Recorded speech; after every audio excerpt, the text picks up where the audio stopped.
नमस्कार, केबी न्यूज़ देख रहे हैं आप। केबी न्यूज़ खबर आपकी में आपका स्वागत है। बहुत अच्छा आपका प्यार मिल रहा है और अच्छे व्यूज़ भी आ रहे हैं, तो आप लोग चैनल को सब्सक्राइब भी करते रहें। अपने जो परिचित हैं उन तक भी चैनल को पहुंचा दें अगर आपको हमारी खबर सही लगती है, हमारे वीडियो सही लगते हैं। खबर आजकल में हमारा वैसे आज का शीर्षक यही है, डर सबको लगता है। अक्सर आपने टीवी विज्ञापनों में देखा होगा, एक स्लोगन चलता है कि गला सबका सूखता है, डर सबको लगता है, डर के आगे जीत है। कोल्ड ड्रिंक का विज्ञापन है, लेकिन अब इस समय हम कोल्ड ड्रिंक की बात नहीं कर रहे हैं। हम बात कर रहे हैं आजकल अंकिता भंडारी केस को लेकर काफ़ी गहमा गहमी है, बहुत सारी चीज़ें निकल कर आ रही हैं। और जैसे कल जो वीडियो अंकिता भंडारी की माँ का वायरल हो रहा था, तो उसमें उन्होंने जिक्र किया था कि वो भूख हड़ताल में बैठना चाहती है पौड़ी डीएम ऑफिस के बाहर। लेकिन उनकी माँ की तबीयत, उनकी सास की तबीयत बहुत ज़्यादा ख़राब है और लोग उन्हें कह रहे हैं कि तुम अगर ऐसे हड़ताल में बैठोगे तो उनको कौन देखेगा। और कल अंकिता की दादी, यानी कि अंकिता की दादी का देहांत हो गया और उनका अंतिम संस्कार भी कर दिया गया। और उनके पिता का कहना यही है, अंकिता के पिता का कहना है कि उनकी माँ की आखिरी इच्छा यही थी कि मरने से पहले उनकी बेटी को इंसाफ मिल जाए, लेकिन वो इच्छा उनकी पूरी नहीं हो पाई। और आखिरी समय तक भी वो अंकिता को ही पुकार रही थी, कि अंकिता के बारे में जिक्र कर रही थी। काफ़ी दुखद खबर है और इस फैमिली पर अब पहले बेटी खोने के बाद अब अंकिता के पिता यानी उनके परिवार में एक और मातम का माहौल बन गया है। मातम की खबर आ गई, क्योंकि ऐसी खबर आ रही कि उनकी दादी का बहुत स्नेह था अंकिता के साथ, साक्षी कहती थे उसे। चलिए, ये दुखद खबर तो आई है, इसके बाद अब दूसरी खबर की बात करते हैं। आज हम आपको थोड़ा क्रिकेट की भी खबर दिखाएंगे, कैसे लोग भाबर में मालन पार आ रहे हैं जा रहे हैं वो भी दिखाएंगे, फिर एक गाना भी सुनाएंगे आपको। तो थोड़ा मनोरंजन भी करेंगे, आपका मनोरंजन भी ज़रूरी है, क्योंकि आजकल स्ट्रेस बहुत है घर परिवार में, समाज में, माहौल में। अंकिता भंडारी केस में डर सबको लगता है। अब मैं ये बात इसलिए कर रहा हूँ, हमको भी डर लगता है कभी कभी, ऐसा नहीं है कि डर नहीं लगता। वो अलग बात है कि वो आपको सोचना होता है कि डर के चले जाएं या उसका सामना करें। पत्रकार आशुतोष नेगी, जिनके बारे में आप जानते ही हैं, जो अंकिता भंडारी के रिलेटिव्स भी हैं और उन्होंने इस केस में काफ़ी बड़ी भूमिका भी निभाई है, मतलब काफ़ी मुखर रहे हैं अंकिता भंडारी केस में। अंकिता को इंसाफ दिलाने को लेकर हाई कोर्ट से सुप्रीम कोर्ट तक उनके चक्कर लग रहे हैं, कोर्ट द्वार कोर्ट में भी आते रहते हैं वो। और कोर्ट द्वार कोर्ट में भी उनके साथ काफ़ी कुछ हुआ। अब उन्हें कोर्ट के अंदर नहीं जाने दिया जाता, मतलब जहाँ पर कार्रवाई हुई हमको भी नहीं जाने दिया जाता। काफ़ी रिस्ट्रिक्शन है, मतलब अंकिता भंडारी केस को हम जैसे छोटे पत्रकार भी कवर कर रहे हैं माना, तो फिर हमारे ऊपर भी बहुत सारी नज़रें हैं, बहुत सारी चीज़ें होती हैं जिनका जिक्र हम आपसे करते नहीं हैं, क्योंकि अब हमेशा दर्शकों को अपनी परेशानी बताना ठीक नहीं रहता। तो डर सबको लगता है, क्योंकि अब आशुतोष नेगी ने देहरादून में एक काफ़ी बड़े प्रिंट मीडिया के जो समाचार पत्र हैं उनके पत्रकार को इंटरव्यू देते समय कहा कि मेरी जान को खतरा है, मुझे, मेरे साथ कोई भी घटना हो सकती है, मुझे कुछ भी हो सकता है। और उन्होंने सरकार पर काफ़ी आरोप लगाए। और वो इंटरव्यू अगर आप देखना चाहें तो मैंने भी फेसबुक पेज में देखा है, तो ठेठ पहाड़ी करके एक फेसबुक पेज चलाते हैं आशीष नेगी, उनके पेज में पूरा इंटरव्यू है, कल अवेलेबल था, आप देख सकते हैं। तो जब आशुतोष नेगी को डर लगता है, उनको भी जान का खतरा है, इतने बड़े वो जर्नलिस्ट हैं और मतलब एक किस्म से उनके पास तो सभी की ये नंबर है, मतलब बड़े बड़े पुलिस अधिकारियों से लेके, तो वो कह रहे हैं कि उन्हें जान का खतरा है। और उन्होंने पत्रकार को स्पष्ट कहा कि अगर आपके फ़ोन में रिकॉर्डिंग की फैसिलिटी है, फ़ोन पे इंटरव्यू चल रहा था, तो आप इसको रिकॉर्ड कर लीजिए। ये मतलब एक किस्म से गवाही रहेगी मेरी कि मैंने पहले बता दिया कि मुझे खतरा है जान का, मेरी जान भी जा सकती है। या जैसे उनका SC/ST का केस चल रहा है, तो वो ये भी कह रहे हैं कि मुझ पर जो मुकदमा थोपा गया है, मैं इसमें जमानत नहीं कराऊंगा, और अगर मुझे सज़ा होती है तो मैं अंदर जाने को तैयार हूँ। इसके अलावा उनकी पत्नी जो सरकारी विभाग में क्लर्क हैं देहरादून में, उनका स्थानांतरण हो गया है पिथौरागढ़, तो उनको डर लग रहा है, मतलब कि उनके साथ कुछ हो सकता है। हम लोग आपको खबर दिखाते ज़रूर हैं, लेकिन डायरेक्टली इनडायरेक्टली थोड़ा बहुत प्रेशर होता है। अब वो डायरेक्टली वहीं से है ये तो मैं कह नहीं सकता, लेकिन फिर भी अंकिता भंडारी केस में काफ़ी तनाव है। मतलब जिन लोगों ने गुनाह किया, जो इस गुनाह के पीछे हैं, उनको भी डर लगता होगा ज़रूर, ऐसा नहीं है कि नहीं लगता। जो लोग मौन हैं शायद उनको भी डर लगता है इस केस में, जो कमेंट नहीं करना चाहते, जो मतलब मौन रहते हैं, तो शायद उनको भी डर लगता है, बहुत लोगों को डर लगता है। लेकिन वो एक बहुत पुराना शेर है, और शेर यही है, तुझ में क्या हुनर है जमाने को बताना भी ज़रूरी है। तुझ में क्या हुनर है जमाने को बताना भी ज़रूरी है, जिंदा है अगर तो जिंदा नज़र आना भी ज़रूरी है। चलिए, फिर कैसे लोग भाबर मालन पार आज भी जा रहे हैं, क्योंकि कंडी संपर्क मार्ग बना है कोटद्वार भाबर में मालन पार जाने के लिए। 350 मीटर उसको पक्का कर दिया है। अब 350 मीटर के बाद वो करीब 1.5 किलोमीटर का है, तो आप लोग खुद ही अंदाज़ा लगाइए कोटद्वार में किस चीज़ को उपलब्धि बताया जाए और क्या हम इसकी तारीफ़ करें। फिलहाल वो 300 मीटर पक्का हुआ है, लेकिन उस मार्ग से बहुत कम लोग जा रहे हैं। ज़्यादातर जो लोग हैं वो मालन पुल के पास बने संपर्क मार्ग से ही जा रहे हैं, वहीं से जा रही हैं बसें, टैक्सी, ऑटो भी। तो चलिए दिखाते हैं कैसे जा रहे हैं लोग मालन पार।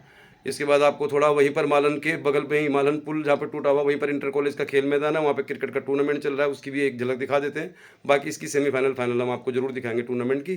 शौकिया टूर्नामेंट है मतलब ये, लेकिन अब हमारे चैनल में हमने शुरुआत इसी टूर्नामेंट से की थी, मतलब शुरुआत हमने खेल से की थी। और मैं तो आपको क्लियर बता दूँ कि मैं तो एक स्पोर्ट्स एंकर रहा हूँ, मतलब थोड़ा बहुत एंकरिंग कर लेता हूँ। लेकिन ये जो मैंने चैनल खोला था ऐसी शौकिया ही खोला था। मेरा इतना मतलब मुझे नहीं मालूम था कि बाद में अंकिता भंडारी जैसा केस होगा, इलेक्शन होंगे, इस तरह की बाढ़ आ जाएंगी, इस तरह पुल टूट जाएंगे, सरकारें कुछ भी काम नहीं करेंगी, तो थोड़ा मामला आप लोगों के प्यार की वजह से सीरियसली हो गया। चलिए फिर कैसे जा रहे लोग मारन पार, कैसे हो रहा क्रिकेट टूर्नामेंट। और फिर देखिए आप एक वकालत की पढ़ाई कर रहे हैं युवा का गाना। मतलब अक्सर ऐसा बहुत कम होता है कि किसी के अंदर आर्ट अगर डांस का है या सिंगिंग का है तो वो इस तरह के प्रोफेशन में जाते हों, लेकिन एक युवा से मिलाएंगे आपको हम जो वकालत की पढ़ाई कर रहे हैं, अंतिम साल में हैं और गाना भी अच्छा गाते हैं, चूँकि उज्ज्वल वर्मा है ये। तो उन्होंने एक गाना गाया है, थोड़ा सा 2-3 मिनट का वीडियो जरूर देखिए आप, पसंद आएगा आपको। तो फिर उन्होंने गढ़वाली में भी कुछ गाया है। खबर आजकल मैं आपको दिखा रहा हूँ, आपको डर सबको लगता है, लेकिन खबरें जो हैं वो आपको हम दिखाते रहेंगे। खबरें जारी हैं। अंकिता भंडारी केस की जो तारीख है वो 12 है, 12 जनवरी को सुनवाई हुई। उम्मीद कर रहे हैं कि बहुत जल्दी गवाहों के बयान पूरे हो जाएंगे और इस कोर्ट से फैसला आ जाए, अंकिता भंडारी को इंसाफ मिले, ऐसा हम भी चाहते हैं, आप भी चाहते हैं, पूरा देश चाहता है अंकिता भंडारी को मिले इंसाफ। चलिए फिर दिखाते हैं आपको खबर आजकल शाम के 7 बजे तक का।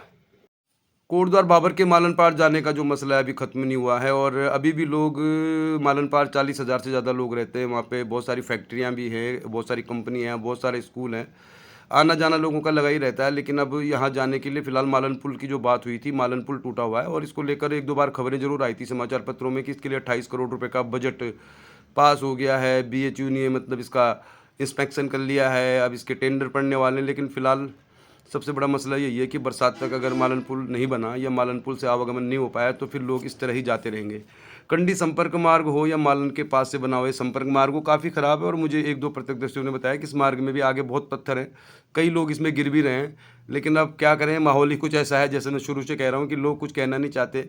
एक दिन ज़रूर मूवमेंट हुआ था कि भाई मालन पुल बनाओ और लालढांग मोटर मार्ग बनाओ, लेकिन अभी भी आप देखेंगे तो मालन पुल के पास से बना हुआ जो संपर्क मार्ग है, इस मार्ग से ही लोग आवाजाही कर रहे हैं। बस हो, ऑटो हो, टू व्हीलर्स हों, सब इसी मार्ग से जा रहे हैं क्योंकि ये शॉर्टकट है, क्योंकि मार्ग ही यही था मालन पुल वाला। अब कंडी संपर्क मार्ग में पहले 1,70,00,000 की जो लागत बताई गई थी वो भी समाचार पत्र में ही आया था, मतलब वो हमने नहीं बताई, हमको काफ़ी टारगेट उसमें किया जा रहा है, लेकिन वो खबर अखबार में आई थी कि कंडी मार्ग में 1,70,00,000 रुपये खर्च होंगे। अब कंडी संपर्क मार्ग जो है यानी कि वो मालन पुल से काफ़ी नीचे है, वहाँ पर 300 मीटर तक पक्का है, लेकिन आगे जो 1-1.5 किलोमीटर है वो पूरा धूल धक्कड़ भरा है। ये रास्ता भी ख़राब है, कलाल घाटी का रास्ता भी ख़राब है जो जाता है कलाल घाटी, मतलब मवाकोट कलाल घाटी और कणवाश्रम मवाकोट में। तो आजकल सर्दियों में कितना अंधेरा होगा, कितनी मुश्किल हो जाएंगी। तो कुल मिला के बाबर के लोग अब आ रहे हैं, जा रहे हैं, मुश्किलों भरा है सफ़र रास्ता, लेकिन सभी को डर लगता है। कोई ज़्यादा मतलब लोग बोलते नहीं है कि भाई जैसे बोलते हैं विधायक जी से जाके बोलें, सरकार से जाके बोलें कि बनाओ बनाओ, कुछ नहीं है। छोटे छोटे मतलब ये काम करके और लोगों की जो जुबान है वो लगभग बंदी है, तो मुश्किल भरा है रास्ता। देखिए आप सारे लोग इसी रास्ते जा रहे हैं। तो इंटर कॉलेज मोटरहाग का जो खेल मैदान है उसके पास से ही ये संपर्क शॉट है, ये शॉट बढ़िया है, ये 6 रन, तो ये छक्का लगा है, मतलब ये बढ़िया शॉट था। तो कुल मिला के क्रिकेट टूर्नामेंट चल रहे हैं आजकल सब जगह, दुगड्डा, डाडा मंडी, पोखाल, थल नदी, कहीं भी चले जाओ। सर्दियों के मौसम में खेल आयोजन होते ही रहते हैं। KB न्यूज़ खबर आजकल मैं आपको दिखा रहे हैं, यहाँ पे टूर्नामेंट चल रहा है मोटरहाग में। ये बल्लेबाज है, इन्होंने कट शॉट खेला है, कट शॉट खेला है, 1 रन तो मिल ही जाएगा। दर्शक भी आए हैं, थोड़ा मौसम भी अच्छा है खेलने के लिए। तो ये जो ग्राउंड है यहाँ पे ज़्यादातर फुटबॉल होता है, साल में एक बार क्रिकेट टूर्नामेंट भी होता है। ये टूर्नामेंट ऐसा है कि इसमें बहुत सारी टीम हिस्सा लेती हैं। अब ये क्रिकेट की पोशाक तो पहनते नहीं है, किसी ने लोअर पहना हुआ है, किसी ने जैकेट पहनी हुई है, ऐसे ही चल रहा है टूर्नामेंट।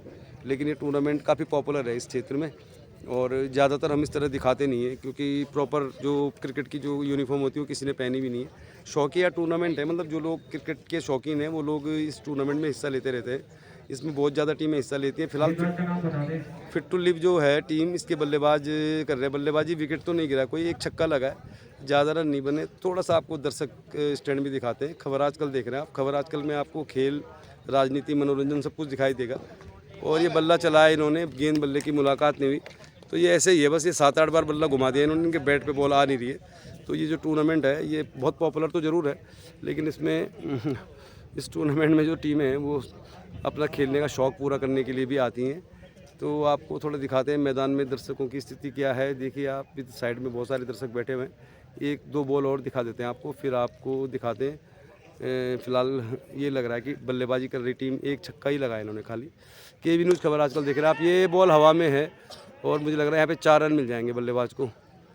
तो ये गेंद को इन्होंने खेला था लॉन्ग ऑन की दिशा में, लॉन्ग ऑन की दिशा में गेंद। ये देखिए अंपायर का इशारा, अंपायर भी ऐसा लग रहा है मॉर्निंग वॉक करने आए थे तो अब अंपायरिंग करने लग गए। ऐसा ही है टूर्नामेंट में, थोड़ा बहुत मतलब शौकिया लोग ज़्यादा आते हैं। ये प्रॉपर यूनिफॉर्म पहन के नहीं होता है टूर्नामेंट। गेंदबाज तैयार है, बढ़िया है, ये बहुत बढ़िया मारा इन्होंने। अंपायर का ही इशारा देख लीजिए बस आप, बॉल तो दिखाई नहीं देगी। 6 रन। तो अभी मतलब कुल मिला के 2 छक्के और 1 चौका लग चुका है। अब थोड़ा दिखाते हैं, दर्शक आए हैं तो जब फाइनल होगा तो फाइनल तो आपको ज़रूर दिखाएंगे हम केबी न्यूज़ में। बहुत सारे हमारे दर्शक जो है चैनल वाले कह रहे थे कि यार क्रिकेट भी दिखा दो। क्रिकेट तो दिखा रहे हैं हम आपको। चलिए एक बार फिर देखते हैं। बल्लेबाज तैयार है, अब इनके बैट पे बॉल आ रही है। खबर आजकल देख रहे हैं आप। अब ये आपको मनोरंजक कुछ गाना वाना भी दिखाएंगे। और इस बार कनेक्ट नहीं कर पाया गेंद को, तो चलिए फिर केबी न्यूज़ में कोटद्वार के कलाकार में आज हम आपकी मुलाकात करा रहे हैं उज्ज्वल वर्मा जी से, और साथ में हैं अरविंद वर्मा जी। तो उज्ज्वल वर्मा वैसे वकालत की पढ़ाई कर रहे हैं, मतलब वकील बनना चाहते हैं, लेकिन गाते भी अच्छा है उज्ज्वल वर्मा। और अरविंद वर्मा जी हैं, साथ में इनके बालक हैं। तो वर्मा जी भी राजनीति में भी सक्रिय हैं, खिलाड़ी भी हैं, थोड़ा बहुत सामाजिक कार्यों में भी सक्रिय रहते हैं। तो बाप बेटे मल्टी टैलेंटेड हैं, मैं ये कह सकता हूँ, क्योंकि मेरे दोस्त हैं। तो चलिए फिर सुनाते हैं आपको कैसा गाते हैं उज्ज्वल वर्मा।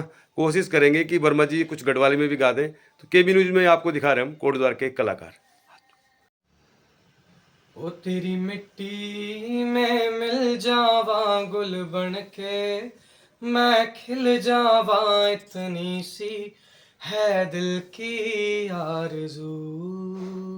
ओ मैं बह जावा तेरे खेतों में लहरावा, इतनी सी है दिल की आरज़ू।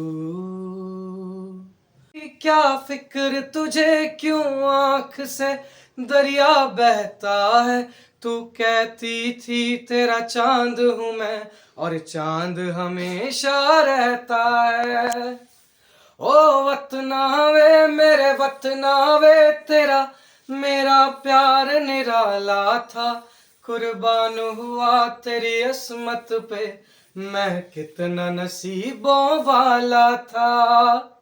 ओ तेरी मिट्टी में मिल जावा गुल बन के, मैं खिल जावा इतनी सी है दिल की आरज़ू। अरे झम लगे मेरी सुआ रंगीली जबारा, झम लगे मेरी सुआ रंगीली जबारा, हाय चुनरी तेरी, हाय हाय चुनरी तेरी चमकनी गुलाबी शरारा, हाँ चुनरी तेरी चमकनी गुलाबी शरारा। तू पहाड़ी बटोमा, छम छमा पायल घुंघरू बजनी तर खुटोमा, हाँ ठुमक ठुम जब हिट तू पहाड़ी बटोमा, छम छमा पायल घुंघरू बजनी तर खुटोमा, लाल त्यार कंगन हाथों में चूड़ी चन हजार, लाल त्यार कंगन हाथों में चूड़ी चन हजार, हाँ हाँ चुनरी तेरी, हाँ हाँ चुनरी तेरी चमकनी गुलाबी शरारा, हाँ। देखते रहिए केबी न्यूज़ खबर आपकी।